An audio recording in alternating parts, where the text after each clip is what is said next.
বেঙেনাৰে সৈতে মাছৰ জোল বহুত বেছি ভাল পাব খাই পেলাই ট্ৰাই কৰি চাবচোন Hello everyone, welcome back to my YouTube channel, Mainees Happy World.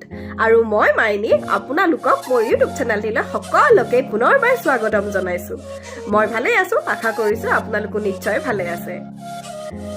যেহেতু বহুত বেছি ঠাণ্ডা দিছে, বহুত বেছি ঠাণ্ডা পৰিছে, গতিকে মই আপোনালোকৰ মাজলৈ এটি টেষ্টি ৰেচিপি শ্বেয়াৰ কৰিবলৈ গৈ আছো।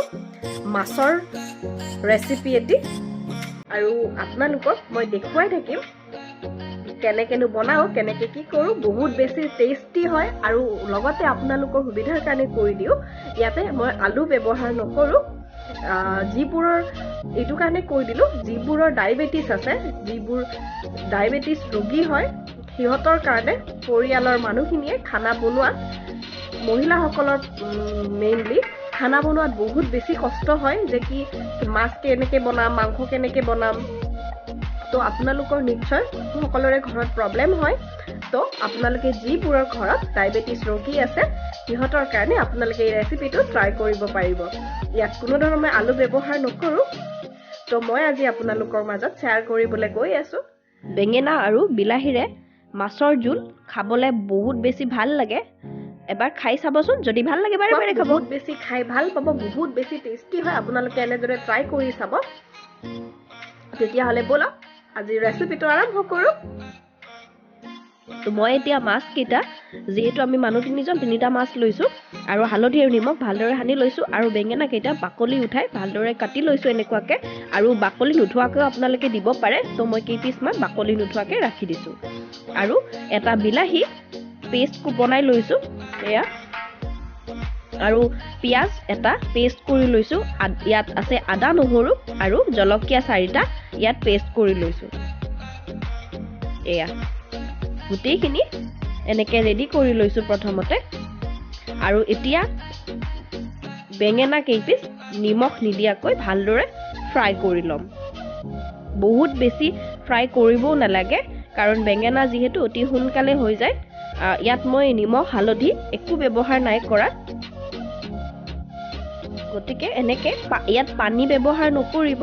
আৰু এনেকৈ মই বেঙেনাখিনি প্ৰথমতে ভাজি ল'ম আৰু এইখিনি তেলতে মই মাছ ভাজি ল'ম। তাৰ আগতে মই বেঙেনাখিনি ভাজি লৈছোঁ। তো মোৰ বেঙেনাখিনি প্ৰায় ভাজি হৈ গ'ল, এয়া চাব পাৰে আপোনালোকে। তো হৈ গৈছে, ৰংচোৱা হৈ গৈছে। এতিয়া এইখিনি মই উঠাই ল'ম তেলৰ পৰা। মোৰ হৈ গ'ল বেঙেনাখিনি, বহুত বেছি ফ্ৰাই কৰিব নালাগে। আৰু ইয়াৰ পিছত এতিয়া মই মাছখিনি ভাজি ল'ম। সেই চেম কেৰাহীতে মই মাছকেইটা এতিয়া ভাজি ল'ম। কেৰাহীটো ডাঙৰ কাৰণে তেল বহুত কম দিয়া যেন লাগিছে। কেৰাহীটো বহুত বেছি ডাঙৰ হয়, সেইটো কাৰণে এতিয়া মই মাছকেইটা ভাজি ল'ম।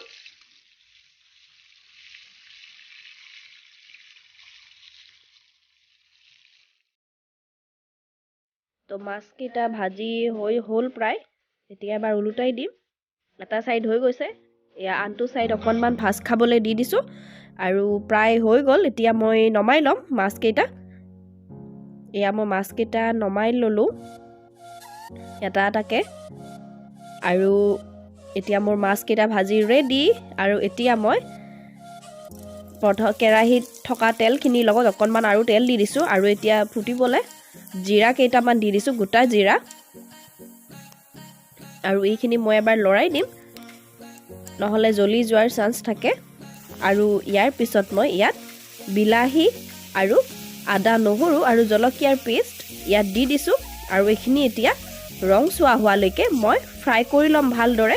আৰু আপোনালোকে একেবাৰে ষ্টপ নকৰাকৈ একেবাৰে ভাজি থাকিব, লৰাই থাকিব, নহ'লে তলত লাগি যোৱাৰ চান্স থাকে। আৰু প্ৰয়োজন হ'লে অকণমান পানী ব্যৱহাৰ কৰিব পাৰিব, নহ'লে তলত লাগি যোৱাৰ চান্স থাকে। আৰু এতিয়া মই ৰংচোৱা হোৱাত ইয়াত হালধি আৰু নিমখ ব্যৱহাৰ কৰিছোঁ। হালধি আৰু নিমখ অকণমান দি লৈছোঁ। এইখিনি এতিয়া ভালদৰে লৰাই দিম। আৰু এতিয়া কেৰাহীৰ তলত লাগি ধৰা চান্স থাকে, গতিকে আপোনালোকে হাত ষ্টপ নকৰাকৈ একেবাৰে লৰাই থাকিব। আৰু এতিয়া ইয়াত দি লৈছোঁ মই অকণমান পেষ্ট কৰি লোৱা বিলাহীখিনি। দি লৈছোঁ ইয়াতে আৰু লগতে অকণমান পানীও দি লৈছিলোঁ কাৰণ তলত লাগিব ধৰিছিলে আৰু এইখিনি ভাজতে আপোনালোকে গেছৰ ফ্লেমটো ল' কৰি ৰাখিব নহ'লে একেবাৰে তলত লাগি যায় আৰু ইয়াত এতিয়া গৰম মছলা গোটা জিৰা পাউডাৰ আৰু ধনিয়া পাউডাৰ গোটা জিৰা নহয় জিৰা পাউডাৰ আৰু ধনিয়া পাউডাৰ ইয়াত দি পেলাই ভালদৰে অকণমান লৰাই ল'ম এনেকৈ অকণমান সময় ফ্ৰাই কৰি ল'ম ভালদৰে গোটেইখিনি ভাজ খাবলৈ দি দিছোঁ আৰু ইয়াৰ পিছত এতিয়া মই ভাজি লোৱা বেঙেনাখিনি ইয়াত দি ল'ম মছলাখিনি ভিতৰত সোমাই যাবলৈ এয়া মই বেঙেনাখিনি ইয়াত এতিয়া দি লৈছোঁ আপোনালোকে পৰিমাণ মতে নিমখ ব্যৱহাৰ কৰিব এইখিনি এতিয়া ভালদৰে লৰাই দিম যেন মছলাখিনি বেঙেনাৰ লগত লাগি যায় আৰু ইয়াত এতিয়া মাছ কেইটা দি দিছোঁ আপোনালোকে ভালদৰে এইখিনি খালি মন কৰিব যে মাছকেইটা ভাঙি নাযায় তো বহুত সাৱধানেৰে এইখিনি লৰাব অকণমান মছলাখিনি যেন মাছৰ লগত লাগি যায় আৰু মাছৰ ফ্লেভাৰটো ইয়াত আহি যায় গোটেই মছলাখিনি মাছৰ লগত আপোনালোকে এনেকৈ লগাই দিব অকণমান হেতাখনেৰে অকণমান এনেকৈ লগাই দিব তেতিয়া গোটেইখিনি ইয়াত লাগি ধৰিব আৰু মোৰ প্ৰায় লগাই হৈ গ'ল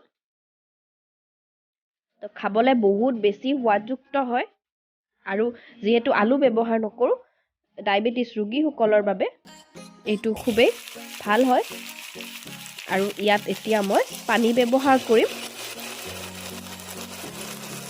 আপোনালোকে যিমানখিনি পৰিমাণে পানী ব্যৱহাৰ কৰিব খোজে কৰিব পাৰে এয়া মোৰ পানী দি লৈছোঁ আৰু এতিয়া অকণমান ভালদৰে লৰাই দিম ভালদৰে মন কৰিব মাছকেইটা যেন ভাঙি নাযায় গতিকে খুব সাৱধানেৰে লৰাই দিব এয়া তো লাগিলে আপোনালোকে পানী ব্যৱহাৰ কৰিব অকণমান মই এইখিনিয়ে কৰি লৈছোঁ এতিয়া এইখিনি অকণমান সময় উতলিবলৈ আপোনালোকে দেখিব পাৰিছে উতলিব আৰম্ভ হৈছে উতলিবলৈ থৈ দিছোঁ অকণমান সময় এতিয়া মই ইয়াত পানী দি দিলোঁ আৰু অকণমান আপোনালোকে কালাৰ নিশ্চয় দেখিব পাৰিছে খুবেই ধুনীয়া হয় খাবলৈ কমিবলৈ থৈ দিম উতল আহিবলৈ আৰু লগতে দেখিবলৈ আপোনালোকে গম পাইছে নিশ্চয় বহুত বেছি ধুনীয়া লাগিছে আৰু খাবলৈতো বহুত বেছি সোৱাদযুক্ত হয় এনেদৰে কেতিয়াবা ঘৰত বনাই খাবচোন মাছকেইটা আগতে দি লোৱাৰ কাৰণ হৈছে যে খাই ভাল নাপালে মোক কমেণ্ট কৰিব বহুত বেছি টেষ্টি হয় সোমাই যাওঁ কম বস্তুৰে এনেদৰে ঘৰতে সহজ পদ্ধতিৰে এতিয়া উতলিবলৈ আৰু বনাই খাব পাৰে গলি যাবলৈ এৰি দিম বহুত বেছি ভাল পাব এতিয়া প্ৰায় উতলি আহিছে দেখুৱাম ৰিজাল্ট এয়া পুৰা উতলি আছে অলপ সময় এনেদৰে ৰাখি দিছোঁ ভালদৰে উতলিবলৈ এয়া আপোনালোকে নিশ্চয় দেখিব পাৰিছে খুব ধুনীয়াকৈ উতলি আছে অকণমান যিহেতু ভাপ ওলাই আছে অকণমান কেমেৰাৰ লেন্সখনত আহি পৰিছে গতিকে তেনেকুৱা হৈছে দেখিবলৈ এতিয়া মই গেছ ফ্লেমটো অফ কৰি দিছোঁ আৰু মোৰ এতিয়া ৰেডি হৈ গ'ল বেঙেনা আৰু বিলাহীৰে মাছ আপোনালোকে দেখিব পাৰিছে খুব ধুনীয়া হৈছে এয়া কালাৰ দেখিব পাৰিছে নিশ্চয় আপোনালোকে বহুত বেছি ধুনীয়া হয় খাবলৈ বহুত বেছি ভাল পাব খাই পেলাই এবাৰ ট্ৰাই কৰি চাবলৈ নাপাহৰিব আজিৰ ভিডিঅ'টি চোৱাৰ বাবে মই আপোনালোকক অশেষ ধন্যবাদ জনালো আগলৈ এনেদৰে ভিডিঅ'বোৰ চাই যাব আৰু যিমান পাৰে আপোনালোকে ভিডিঅ'টি শ্বেয়াৰ কৰি দিব আৰু যদি আপোনালোকে মোৰ চেনেলটিত নতুন হয় তেতিয়াহ'লে লাইক শ্বেয়াৰ এণ্ড ছাবস্ক্ৰাইব কৰি দিবলৈ নাপাহৰিব আৰু